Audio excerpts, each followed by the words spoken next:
To teach English as a lingua franca, we need to also raise our students' awareness and understanding of what teaching and learning English as a lingua franca rather than as a foreign or second language would entail.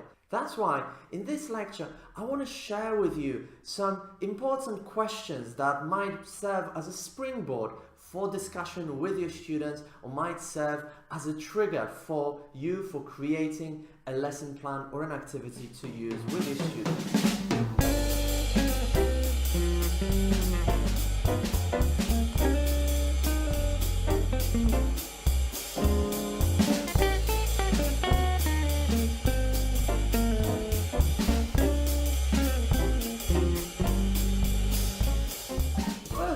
Question to think about and consider with your students in classroom is, to what extent is English learned in order to communicate with native speakers?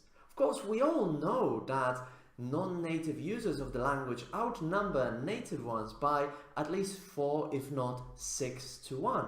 But do our students know about it? And if they do know about it, do they understand what are some of the teaching and learning implications of this? And I think it's a very important question to consider with our students. The second important question to consider is, why is English a global language and what led to its global dominance? And this historical background can shed important light on the current state of the English language and also on some of the issues of power and prejudice that are also present. Which leads me to the third question to consider with your students. What is correct English and who gets to decide what is correct English? Why do we think of standard British English as the correct model or general American English? And why are some other, even native speaker Englishes frowned upon or considered even uneducated or perhaps even vulgar or funny at best? And why do we often think of the way Indian speakers or the way many non-native speakers use the language as perhaps non-standard or incorrect, as perhaps a wrong way of using the language? The fourth issue to consider is, why are those perceived as non-native speakers given less work opportunities in the private ELT sectors? Why so many schools advertise for native speaker teachers? Why so many schools hire teachers based on the passport and on the country of birth rather than based on their qualifications and their ability to teach English?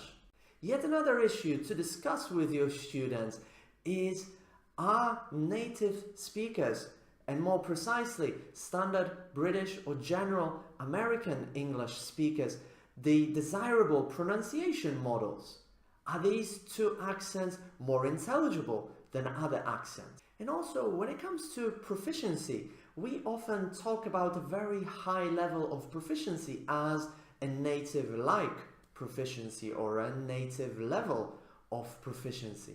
To what extent is this justifiable or acceptable? Isn't such labeling just perpetuating the idea that any native speaker is, by the very definition, more proficient than a non-native speaker?